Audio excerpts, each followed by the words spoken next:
ขอถามการตั้งขันหาในพิธีกรรมต่างๆทางฮีดคองทางพิธีพราหมณ์และศาสนาพุทธนั้นขันหาหมายถึงอย่างขันหาก็หมายถึงดอกไม้หาคู่เทียนหาคู่เพิ่นบ่ได้หมายถึงแนวอื่นดอกแต่เฮาเอาไปตีความหมายเอาเองนะกันว่าขันหาในโตเฮาก็มีรูปเวทนาสัญญาสังขารวิญญาณแต่ในที่นี้เพิ่นนิยมบูชาเป็นคู่นะบูชาเป็นคู่คันสิว่าแล้วคันบูชาพระธรรมก็1โลกิยธรรม2โลกุตตรธรรม2อย่างนี้แต่ในความหมายที่แท้จริงญาทานก็ยังบ่เห็นว่าเพิ่นหมายถึงหยังเป็นคู่นะแต่คันเบิ่งใน1โลกเป็นของคู่ได้แม่นบ่มีดีมีชั่วเห็นเนาะมีซ้ายต่อไปมีขวามีหน้ามีหลังตาจักเบื้อง2หู2ดัง2แขน2แข้งขาตีนมือ2เห็นไหมก็เลยบูชาเป็นคู่บัดนี้มีผู้ชายมีแม่หญิงเป็นคู่นะคำว่าธรรมก็มี2โลกียธรรมธรรมสำหรับผู้ยังของอยู่ในโลกก็ต้องปฏิบัติธรรมอย่างหนึ่งเส้นธรรมผู้ครองเฮือนหน้าที่ผัวหน้าที่เมียปฏิบัติต่อกันได้อันนี้โลกียธรรม2โลกุตตรธรรมธรรมเพื่อเป็นไปออกเพื่อออกจากโลกออกจากวัฏสงสารเพื่อมรรคผลนิพพานอันนี้ก็เป็นธรรมขันสูงขึ้นไปขันสิโพธิพิสนาได้ก็ขึ้นในนี้บูชาพระธรรมก็ได้โลกิยธรรมโลกุตตรธรรมแต่ความจริงแล้วบัดนี้ในพุทธศาสนาในพระไตรปิฎก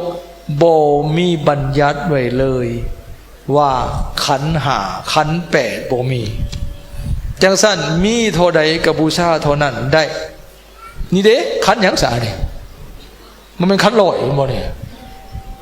ดอกไม้มันเป็นบ่เป็น100บ่เนี่ยแม่นบ่ก็ซะก็ผิดติซะมันเกินได้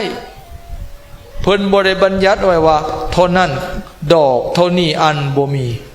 จังซั่นมีน้อยก็บูชาน้อยมีหลายก็บูชาหลายบ่มีก็บ่บูชาบ่ผิดเด้อสมมุติว่าเฮาเฮ็ดบุญเฮือนกฐานบุญวักกยาเอาต่อไปไหว้พระรับศีลเด้อบ่มีขันธ์5บ่มีดอกไม้ธูปเทียนก็ไหว้ได้รับศีลได้รัตนาเทศรัตนาธรรมถวายสังฆทานได้บ่ผิดไหนบ่บาดอกไม้บ่ครบ5เทียนบ่ครบ5คันมันมีขันมันมีบูชาก็ได้มีดอกเดียวก็ได้บ่ผิดเพราะเพิ่นบ่ได้บัญญัติบ่ได้ห้ามบ่ได้ห้ามไว้บ่ได้บัญญัติไว้ว่าต้องมีบ่มีบัญญัติจังซั่นเท่าใดก็ได้เอาคันมีระเบียบวิธีแล้วนึงคือว่าคันบ่มีดอกไม้ธูปเทียนเฮาก็บ่เว้าอีมินาจบลัดไปซะอรหังเลยเข้าใจบ่อิมินาบ่ถวายสักการะได้อิมินาสักการะนะตังพุทธังอภิปูชยามะพวกขน้อยทั้งหลายขอบูชาอย่างยิ่งซึ่งพระผู้มีพระภาคเจ้าหรือซึ่งพระพุทธเจ้าขันวรรคที่2ก็ซึ่งพระธรรมวรรคที่3ก็ซึ่งพระสงฆ์ด้วยเครื่องสักการะหรือว่าเครื่องบูชาทั้งหลายเหล่านี้คันบ่มีดอกไม้เป็นจังสิเว้าบ่มีเครื่องบูชาเป็นจังสิเว้าขอน้อยขอบูชาด้วยเครื่องสักการะขี้ตัวเพิ่นติก็บอกว่าอิมินาเข้าใจบ่ก็บ่ว่าอรหังสัมมาสัมพุทโธภควาอันนี้เป็นคำไหวพระผู้มีพระภาคเจ้าเป็นพระอรหันต์ดับไฟกิเลสไฟทุกข์หมดแล้วตรัสรู้ชอบด้วยพระองค์เองพุทธังภควตังอภิวาเทมิขน้อยขออภิวาทก็คือไหววันท่าแหละพระผู้มีพระภาคเจ้าผู้รู้ผู้ตื่นผู้เบิกบานนี่ไหวพระพุทธสวากขาโตไหวพระธรรมสุปฏิปันโนไหวพระสงฆ์นะสิวานะโมก่อนก็ได้สิวานะโมน้ำหลังก็ได้นะโมไหวพระพุทธเจ้าอย่างเดียว นะโมไหวพระพุทธเจ้าอย่างเดียวเด้อจื่อไว้นั่นแต่คันอรหังสวากขาโตสุปฏิปันโนอันนี้ไหวครบทั้งสามเลยนี่แหละเพิ่นจะนิยมไหวนะโมน้ำหลังน่ะเพราะว่ายันลืมคันไหวแต่นะโมลืมอรหังลืมสวากขาโตลืมสุปฏิปันโนแสดงว่าไหวบ่ครบไหวแต่พระพุทธเจ้าอย่างเดียวนะโมน่ะเข้าใจบ่แต่คันอรหังแล้วสุปฏิปันโนสวากขาโตสุปฏิปันโนถือว่าไหวรัตนตรัยครบสมมุติลืมนะโมบ่เป็นหยังเพราะอรหังไหวแล้วเข้าใจบ่อรหังน่ะไหวพระพุทธเจ้าแล้วแต่คันว่าไหวแต่นะโมเลยไปลืมสวากขาโตบ่ได้ไหวแสดงบ่ได้ไหวพระธรรมสุปฏิปันโนบ่ได้ไหวลืมไหวพระสงฆ์มันเลยบ่ครบเพิ่นจะนิยมไหวอรหังก่อนสวากขาโตสุปฏิปันโนจะมาตั้งนะโมน้ำหลังคันมันลืมนะโมก็ยังได้ไหวครบคือเก่านะเข้าใจบ่ส่วนดอกไม้ทูบเทียนนั้นจะมีหลอยมีหน่อยมีหลายหรือบ่มีบ่ผิดบ่บาปหรือมันบ่มีน่ะของมันบ่ได้บาปมันบ่มีก็บ่บูชานี่ก็เท่านั้นเทื่อหน้ามีก็บูชานะบ่มีบ่สิบาปพี่สังคือเฮากินข้าวแหละมื้อนี้กินกับหยังกินกับป่นบ่มีลาบผิดบ่บ่มีลาบผิดบ่ผิดกฎหมายบ่ผิดบ่ศีลธรรมบ่ผิดมันบ่มีก็จบสิบาปใช่บ่ได้เฮ็ดผิดนั่นเด้แม่นบ่ศีลก็บ่ได้ผิดแม่นบ่กฎหมายก็บ่ได้ผิดบ่สิผิดหยังคือมีดอกไม้มันบ่มีบาปบ่มันบ่มีก็บ่กินก็จบสิผิดหยังเห็นบ่อันนี้คือกันเมื่อบ่มีดอกไม้บูชาก็บ่บูชาก็มันบ่มีเฮาบ่ได้ผิดรับศีลได้บ่ได้ของเฮาบ่รับเอามาปฏิบัติบ่แม่นศีลในดอกไม้บ่แม่นศีลในธูปเทียนศีลอยู่ที่การงดเว้นพี่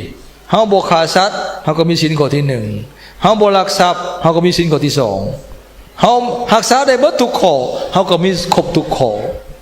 บ่มีดอกไม้ก็ได้อยู่ทุ่งนาคันรักษาก็มีศีลอยู่ทุ่งนาอยู่เฮือนคันรักษาศีล5ก็มีศีลอยู่เฮือนบ่แม่นศีลอยู่ในดอกไม้เข้าใจบ่ว่านี่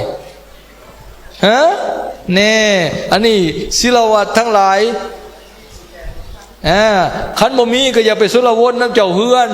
ฮอดเวลาแล้วใช่ขันหาโอ้ยไปหาแต่ดอกไม้นี่อย่าคู่นั่งอยู่เฮือนยังแล่นไปหาเกี่ยวดอกไม้อยู่บ่มีสิแล่นไปซื้ออยู่ตลาดพุ่นเช้าเด้อบ่มีเทื่อนี้ก็เอาเทื่อหน้านะในนั้นบ่ได้ผิดแม่ย่าเด้อได้เอาต่อไปโอ้15ข้อบ่นี่นะเอาขอผ่านไวๆเนาะอันไหนอันแก่น้ำเนี่ยแต่บ่ยากแก่อุดรฮอดข้อใดเนี่ยไหว้พระต้องมีขันหาดอกไม้เทียนคู่อันนี้ก็เว้าไปแล้วเนาะบ่มีก็ได้คันมันมีก็บ่ครบ5ก็ได้ถือศีล8บ่ครบ8ก็ได้ดอกไม้เทียนคู่ดอกไม้นั่นธูปเทียนน่ะบ่มีก็ขอได้ศีล5ศีล8เนาะแม้แต่บวชคือกันคันบ่มีก็บ่ใช่ก็บวชได้คือกันเพราะคำขอบวชบ่ได้บอกถึงดอกไม้ธูปเทียนเนาะนั่นขาบลงขอบวชคันมีเครื่องบูชากับบูชาบ่มีกับเพิ่นรับบวชแล้วก็บวชได้คันบ่ไต่เทียนเวลาไหว้พระบ่แม่นบ่แล้วบ่ได้เพิ่นว่าไม่ยังเกาะฮ้อนก็บ่เปิดพัดลมยาคู่ฮ้อนเฮือไหลไข่แตกย่านเทียนหมอดโลดเลยปลาให้ยาคู่ฮ้อนสิบาปย้อนให้ยาคู่ฮ้อนหันจังสั้นเพิ่นแพงเทียนกว่าแพงยาคู่จังสั้นบ่ไต่ก็ได้เทียนนั้นไต่ให้แสงสว่างเพราะสมัยก่อนบ่มีไฟฟ้าคันไหว้พระกลางคืนเทศให้รับศีลกลางคืนถวายทานกลางคืนเพิ่นเอาเทียนไปไต่เป็นหยังจะถวายเทียนถวายผึ่งให้เนี่ยคู่เพราะแต่กี้มันบ่มีไฟฟ้าก็เลยให้เนี่ยคู่ไปไต่อ่านหนังสือไปไต่เยื้องกลางคืนเวลาไหว้พระสิเห็นอ่านหนังสือสูตรก็สิอ่านได้ เราหนังสือเทศน์ก็สิอ่านได้ไปห้องน้ำไปทายไปในเดินวัดเดินว่าก็อาศัยไต่เทียนไปนอกนั้นนอกจากเทียนแล้วก็ถวายกระบองน้ำตะกี้อาตมากระทันอยู่เป็นจัวอยู่บ้านใต้กระบองต่อมามีตะเกียงเอาตะเกียงใส่น้ำมันเค้นเพิ่นในกองบุญจึงมีตะเกียงสมัยมีน้ำมันกาน้ำมันกระส่วนตะกี้น้ำมันมะพร้าวน้ำมันมะกอกกะเฮ็ดตีนกาไตเอาอันนั้นแล้วชีปะแปลว่าเครื่องทำแสงสว่างบ่แม่นไต้บูชาไต้เยื่องนี่แหละเดี๋ยวนี้เอาไปกองไว้เจกุฏิน่ะบ่ได้ไต้นี่ท่านสิถวายน่ะดอกไฟน่ะเด้อสมัยใหม่เพิ่นยังสิไปเอาตะเกียงน้อยอยู่เอาไปก็เตะไปหั่นไปนี่ทิ่มคลอแค่แลบ่ได้ใช้สิมีประโยชน์หยังก็เปลี่ยนไปตามสมัยแล้วมันสิผิดหยังเด้ออันนี้ยังคู่ห่อนอยู่เฮือไรใครแต่อยู่สิเป็นลมยังบ่ให้ไต้เทียนอยู่บ่ให้ไต้ไฟฟ้ามันไต้พัดลมอยู่เอ้ยอย่าเลิกได้แล้วนี่ถวายพัดลมถวายดอกไฟนี่แนวมันสิหุ่งบาดสุเจ้ามีบุญมีงานบ่เห็นมายืมเทียนซะเทื่อหน้าอย่าสุยืมเด้อดอกไฟเด้ออย่าทานอย่าคู่อย่าพอขณะขอยืมเทียนแน่เสียไปยังขณะเฮ็ดบุญเฮือนเสียไปไต่เทียนอยู่เฮือนเอาบอกอย่าเอาได้ดอกไฟเขาเฮ็ดบุญเทื่อหน้าเอาเทียนเด้อแน่ก็คือขอดอกไฟใช่ป่ะมายืมอย่าคู่ก็ได้เห็นบอกนั่นมันเบิดสมัยแล้วอันนั้นน่ะสมัยตะกี้แม่นแล้วมีไฟฟ้าดีหลีเพิ่นฉลาดได้มันถึกสมัยนั้นเห็นบอกต่อมามีตะเกียงเอาตะเกียงต่อมีมังทรงก็เอาตะเกียงมังทรงสูบล้มเขาไต่อยู่กลางหัวเจกบุญฮะพลวงก็ได้ย้อนมัน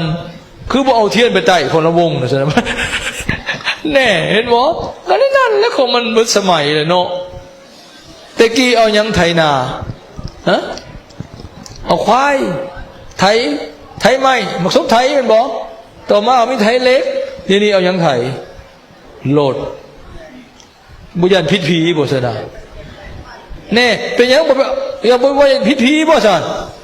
แน่คือปะซั่นคือบ่เอาโฮมกระบองมาใส่คือเก่าอีพ่ออีแม่พาเฮ็ดใส่ยังไฟฟ้ามันล้าสมัยแหละมันบ่หาขี้ตกขี้ซี่สิมาเฮ็ดก็บ่มี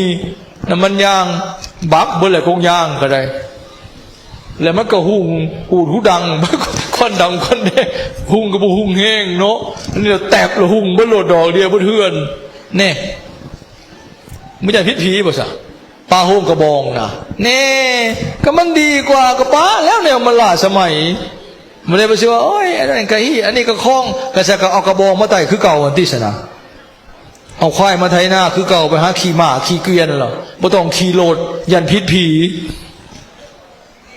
คือนั่นเห็นบ่ฮันเด